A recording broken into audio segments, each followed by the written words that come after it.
जो सबसे पहला कार्ड आया है आपके लिए वो है 2 ऑफ पेंटिकल का, जो कार्ड ये बता रहा है कि कहीं ना कहीं आपकी लाइफ में बैलेंसिंग का बहुत इम्पॉर्टेंट रोल रहेगा। आपको अपनी मटेरियलिस्टिक चीज़ों को और आपके इमोशनल चीज़ों को बैलेंस करने की बहुत ज़रूरत है। अगर आप क्रिएट नहीं कर पाएंगे ये बैलेंस, तो हो सकता है आपको आगे चल के इशू हो सकता है। बट मुझे ऐसा लग रहा है कि आपके पास चॉइसेस बहुत होंगे। या तो आप किसी चीज़ में या किसी पर्सन में ज़्यादा इन्वेस्ट करना चाहते हैं और आप चाहते हैं कि वो आपके कंट्रोल में रहे, तो ये थोड़ा प्रॉब्लम हो सकता है आपको। इसलिए आपको इक्वालिटी मेंटेन करनी पड़ेगी अपने पार्टनर से। जैसा आप चाहते हैं कि वो आपको ट्रीट करे, वैसा ही आपको उनको ट्रीट करना पड़ेगा। अपनी नॉलेज को दिखा करके, अपने एंगर को या एटीट्यूड को दिखा के सामने वाले को कंट्रोल करने की कोशिश ना करें।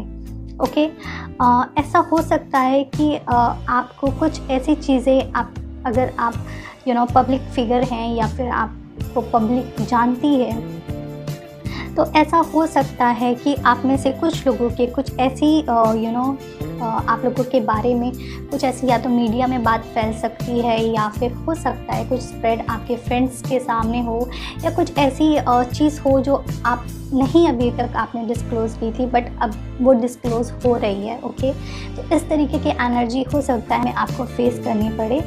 तो अगर आपका रिलेशनशिप सीक्रेट रिलेशनशिप था, तो हो सकता है वो कुछ लोगों के सामने आ जाए।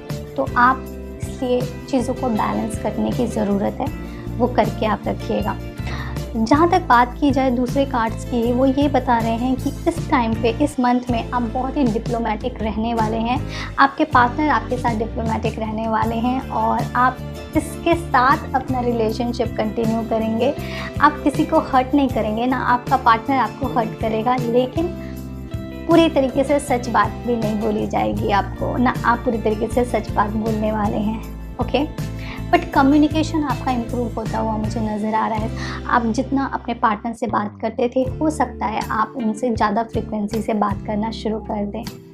कुछ ऐसी चीज़ें हो सकती हैं जो वो आप अपनी एनर्जी को और आपके पार्टनर अपनी एनर्जी को अभी भी हाइड करके रखें, और वो एक सर्टेन टाइम पे अपनी एनर्जी को ओपन करें, अपनी बातों को ओपन करें आपसे। जहाँ तक बात है रिलेशनशिप कैसा रहेगा, रिलेशनशिप कंटिन्यू रहेगा, रिलेशनशिप ब्रेक नहीं होगा। में आपका रिलेशनशिप इम्प्रूव कर सकता है पहले से, बट आपका रिलेशनशिप किसी भी कंडीशन में ब्रेक नहीं हो, आपका रिलेशनशिप रहेगा रॉक सॉलिड।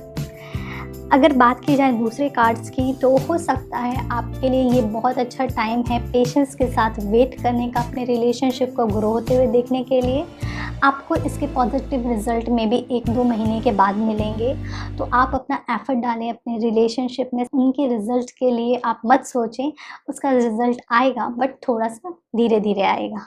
ओके, आप में से कुछ ऐसे लोग हो सकते हैं जिनको कुछ ऐसी बातें पता चलें जो आप एक्सपेक्ट नहीं कर रहे थे, और वो इतने प्लेजेंट नहीं भी होंगे। ओके, बट कई बार हमको सच्चाइयों को फेस करना बहुत ज़रूरी है। जब तक हम सच को फेस नहीं करेंगे, हम ग्रो भी नहीं करते हैं और हम मैच्योर भी नहीं होते हैं।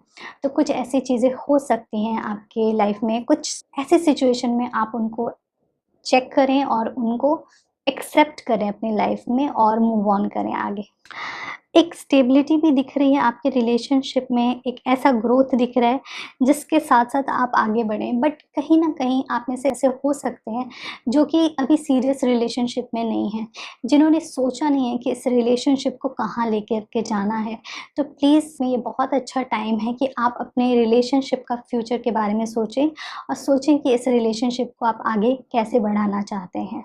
ओके, जो नेक्स्ट कार्ड है वो है 2 ऑफ कप का। जो ये कार्ड ये बताता है, अगेन इट्स इक्वालिटी का कार्ड। अगेन इट्स लाइक दोनों को इक्वल प्यार मिलने की ज़रूरत है। जितना प्यार आप अपने लिए चाहते हैं, उतना ही प्यार आपको अपने पार्टनर को भी देना चाहिए। ओके, बिकॉज़ तभी ये यूनिवर्स पूरा होता है। अगर आप सिर्फ़ और सिर्फ अपने बारे में सोचोगे, तो ये तो एक सेल्फिश रिलेशनशिप हो जाता है ना? तो आपको अपने पार्टनर की भी ज़रूरत के बारे में सोचना है और अपने बारे में भी सोचना है। ओके, तो इस तरीके से आप अपने रिलेशनशिप को और खूबसूरत बना सकते हैं। जो आपके लिए 2 कार्ड्स आए हैं और एंजल कार्ड्स, वो है क्रिस्टल का एंड सेकंड है बुक का। सो फर्स्ट कार्ड है वो है बुक का, एंड सेकंड कार्ड है वो है क्रिस्टल का। सो आपको इन दोनों के साथ काम करना है। Your life purpose involving writing, reading, editing and selling spiritual based books. So ऐसा हो सकता है कि आपको कुछ ना कुछ या तो बुक पढ़नी चाहिए, या कुछ अगर आप किसी इस तरीके की संस्था में हैं जहाँ पे आप बुक सेल कर सकते हैं, या फिर बुक नहीं भी सेल कर सकते, नॉलेज दे सकते हैं लोगों को, तो ये भी बहुत अच्छा। तो विजडम से रिलेटेड जितना भी काम करेंगे वो आपको स्ट्रेंथन देगा, आपको ताकत देता है, ठीक है। और ये भी हो सकता है कि आप कुछ आर्टिकल्स लिख सकते हैं, ओके। अगर आप जर्नलिज्म में हैं, आप कुछ इस तरीके की इंडस्ट्री में हैं, मीडिया से रिलेटेड है, तो ये आपके लिए मैसेज है कि जो भी आप लिखो वो सच लिखो, झूठ ना लिखो। जो नेक्स्ट कार्ड है वो है क्रिस्टल का। The energy of crystal support you and help you with your present situation. ये कार्ड आपको ये बता रहा है कि कोई भी सिचुएशन है आपकी, क्रिस्टल्स के साथ आपको काम करना चाहिए। क्रिस्टल्स आपको हेल्प करेंगे आपके और सारे चक्रास को बैलेंस करने के लिए, और आपको ग्रो करने के लिए, आपकी रिलेशनशिप को ग्रो करने के लिए, और आपके माइंड में जो भी थोड़ी सी डिप्लोमेसी, आपके माइंड में जो भी नेगेटिव थॉट्स आते हैं उनको बैलेंस करने के लिए, ओके।